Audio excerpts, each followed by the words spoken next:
এই ছোট্ট ভাই ব্রাদার কি অবস্থা সবার, আশা করি সবাই ভালো আছে। অঙ্কের ভয় এবার হবে জয়, তাই তো আবারও চলে আসলাম তোমাদের সপ্তম শ্রেণীর আরও একটি অঙ্ক নিয়ে। পৃষ্ঠা নম্বর 16 যদি লক্ষ্য করো তাহলে দেখবা যে অনুশীলনী 1.2 এই অনুশীলনীর আমরা যে অঙ্কগুলো আছে সেই অঙ্কগুলো করব, ঠিক আছে। আগের ক্লাসগুলো যদি তুমি আমার করে থাকো তাহলে দেখবা জানবা যে আমাদের 12 পর্যন্ত শেষ হয়ে গেছে। আজকে আমরা 13 নম্বর অঙ্কটা করব, ঠিক আছে। 12 আর 13 অঙ্কটা অনেকটা সিমিলার, একই জিনিস, ঠিক আছে। আগেরটা আমাদের ছিল যে বর্গমূল নির্ণয় করো, আর এখন আমাদের দিয়ে দিছে কি ভগ্নাংশ দিয়ে দিছে। ভগ্নাংশ দিয়ে বলছে বর্গমূল নির্ণয় করো, অর্থাৎ ভগ্নাংশের বর্গমূলটা আমাদের নির্ণয় করতে হবে, ঠিক আছে। খুবই ইজি, ভয় পাওয়ার কোনো দরকার নাই। চলো দেখি এটাকে কিভাবে সমাধান করা যায়। ওকে, দেখো 1 নম্বরে আছে 1/64, ঠিক আছে। তাহলে 1/64 এটাকে যদি আমরা লব আর হর যে আছে এই আলাদা আলাদাভাবে দুইটারই কিন্তু আমরা কি করতে পারি, যদি বর্গমূলটা নির্ণয় করে ফেলি তাহলেই কিন্তু বর্গমূল বের হয়ে যাবে ভগ্নাংশের। তাহলে ভগ্নাংশটির লব কত আছে এখানে 1, এর বর্গমূল কত হবে 1ই, ঠিক আছে। 1কে যদি করি, আচ্ছা এটাই বর্গমূলের রুট দিয়েই বর্গমূল মূলত বোঝানো হয়, আমি আগের ক্লাসেই বলছিলাম তোমাদেরকে। তাহলে দেখো, এবং হর 64 এর বর্গমূল কত হবে 64, 8। এই 8টা কীভাবে হলো তাকে বুঝতে পারছো এখানে। তাহলে 1/64 হচ্ছে 1/8। এখানে দেখো, তোমাকে যদি একটু খেয়াল করো, এখানে আমি তোমাদেরকে একটু জিনিসটা বোঝানোর চেষ্টা করতেছি। এখানে তুমি একটু লক্ষ্য করো, দেখো এখানে রুট আমরা কত নিলাম 64, ঠিক আছে। আচ্ছা, তার মানে সরি 5-এর মতো গেছে 64। তাহলে এইটাকে যদি আমরা কি করি, দেখো এটাকে 8 করি, 8-এর উপর যদি স্কোয়ার দিয়ে দিই বর্গ করি তাহলে কি হয়ে গেল 8 8টা 64 না।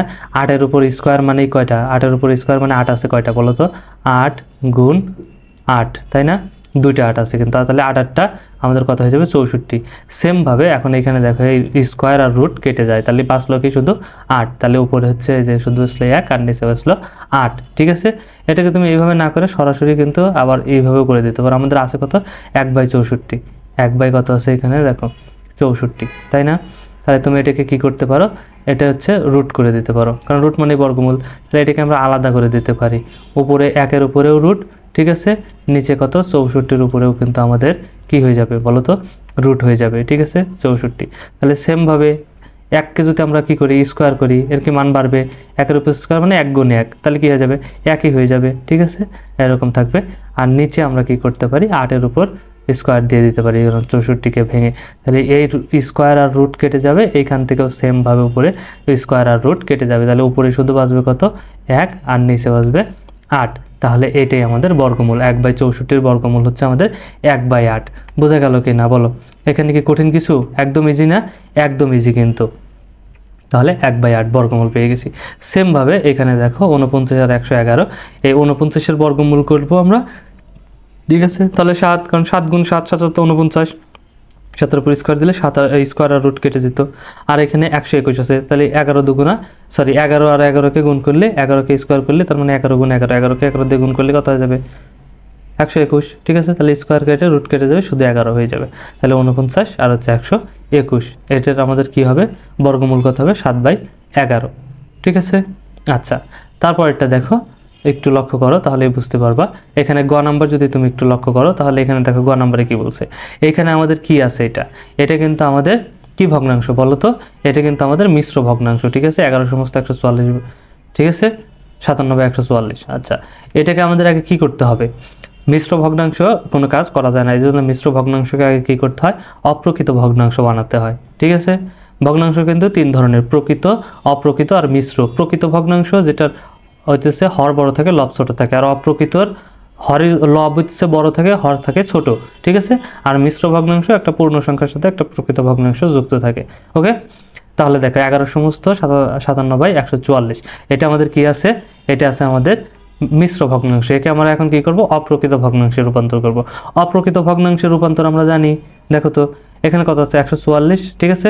তাহলে এই 144 হর যা তাই থাকবে, হর 144 144ই থাকবে। এখন কি হয়, লব কি হয়ে যায়, এই পূর্ণ সংখ্যার সাথে গুণ করে তারপর এখানে যোগ হয়ে যায়, ঠিক আছে। তাহলে দেখো এখন আমরা যদি করি তাহলে এখানে আছে 144, 144কে যদি 11 দিয়ে গুণ করি তাহলে কত হবে বলো তো। এখানে দেখো আমরা যদি করি 144, ঠিক আছে, 1 4 4, একে যদি আমরা গুণ করি কত দিয়ে 11 দিয়ে, 11 দিয়ে গুণ করলাম, তাহলে আমাদের কত হয়ে যাবে, আমাদের হয়ে যাবে 1584, ঠিক আছে। আর উপরে ছিল আমাদের কত, উপরে ছিল কত 97, তাহলে 7 আরও 97 যোগ হয়ে যাবে, উপরেরটা কী হয়ে যায় যোগ হয়ে যায়, তাহলে কই যোগ 97 না। আচ্ছা 9 97, তাহলে সমান হয়ে গেল কত 1681, 1681, এই যে 1681 হয়ে গেল। অর্থাৎ নিচে যা থাকে আমাদের সেটাই হয়, ঠিক আছে। আর এই উপরে হয় কি করে, এটার সাথে গুণ, পূর্ণ সংখ্যার সাথে হর, পূর্ণ সংখ্যার সাথে গুণ করে যত হবে তার সাথে আবার এই 57 যোগ হয়ে যাবে, ঠিক আছে। আচ্ছা, তাহলে হয়ে গেল। তাহলে এখন এটাকে যদি আমরা করি, একেও যদি আমরা স্কোয়ার করি, বর্গ করি, একেও যদি আমরা বর্গ করি, তাহলে কত পেয়ে যাব, এখানে পেয়ে যাবো 41, কারণ 41 আর 41 গুণ করলেই কত হয়ে যায় দেখো 1681 বা 1681, আর নিচে 144কে 12 গুণ 12, ঠিক আছে। এইখানে দেখো যদি আমরা একটু গুণ করি তাহলেই দেখতে পারবা 41 আর 41 যদি গুণ করি, 41 গুণ 41, ঠিক আছে। তাহলে আমাদের কত হয়ে যাবে এখানে দেখো 1681, ঠিক আছে। এই জন্য 41 হচ্ছে বর্গ। আর নিচে যদি 12 আর 12 গুণ করি কত হয়ে যাবে দেখি চলো, 12 গুণ আর একটা আমরা কত দিলাম 12, তাহলে কত হয়ে যাবে 144, ঠিক আছে। তাইলে কিন্তু আমাদের হয়ে গেছে কিন্তু এটা, ঠিক আছে। এখন এইখান থেকে যখন এইটা একটু খেয়াল করো, এটা আবার কি ভগ্নাংশ হইলো, তাহলে আমাদের এটা কিন্তু আমাদের আবার অপ্রকৃত ভগ্নাংশ হয়ে গেছে, যার হর ছোট লব বড়। অর্থাৎ লব যদি বড় হয়ে যায়, হর যদি ছোট হয়ে যায়, তাকে বলে অপ্রকৃত ভগ্নাংশ। আর অপ্রকৃত ভগ্নাংশে কখনোই অ্যান্সার রাখতে হয় না অঙ্কে, ঠিক আছে। এই জন্য আবার কি করে দিতে হয়, মিশ্র করে দিতে হয়। অপ্রকৃত ভগ্নাংশ হলে সেটাকে কি অ্যান্সার নিতে হয় কিসে, মিশ্র ভগ্নাংশে। তাহলে এটা থেকে এটা আসলো, এটা কি করে আসলো সেটা কি বুঝতে পারছো? দেখো, যদি না বুঝো কোনো সমস্যা নাই, আমি বুঝাই দিচ্ছি, একদম ইজি জিনিস। এখানে আমাদের কত আছে তাহলে দেখো 41 বাই আমরা কত পেলাম এখানে 12, তাই না, 41 বাই 12। এখন কি করব, মিশ্র ভগ্নাংশ করার জন্য জাস্ট ভাগ দিয়ে দেবো, এই 12 দিয়ে 41কে, যেটা থাকবে নিচেরটা দিয়ে উপরেটাকে ভাগ দিয়ে দেবো, ঠিক আছে। তাহলে 41কে যদি আমরা 12 দিয়ে ভাগ দেই, তাহলে 12 41 ভিতরে কয়বার যাবে বলো তো, 3 বার যাবে, 3 বারং 36, 4 বার দিলে তো 48 হয়ে যেত, ঠিক আছে। তাহলে 36 হয়ে যাবে, ঠিক আছে। তাহলে দাও 36, 3 বারং 36।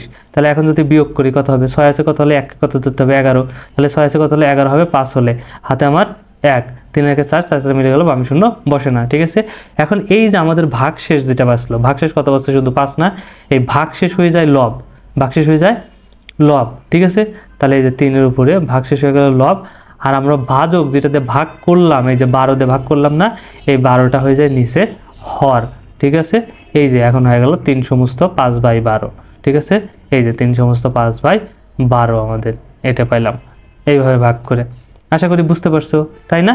এবার দেখো তাহলে তারপরে আমাদের আছে অঙ্ক, তাহলে এইটার যে ছিল এর বর্গমূল পেলাম আমরা 3 সমস্ত 5/12।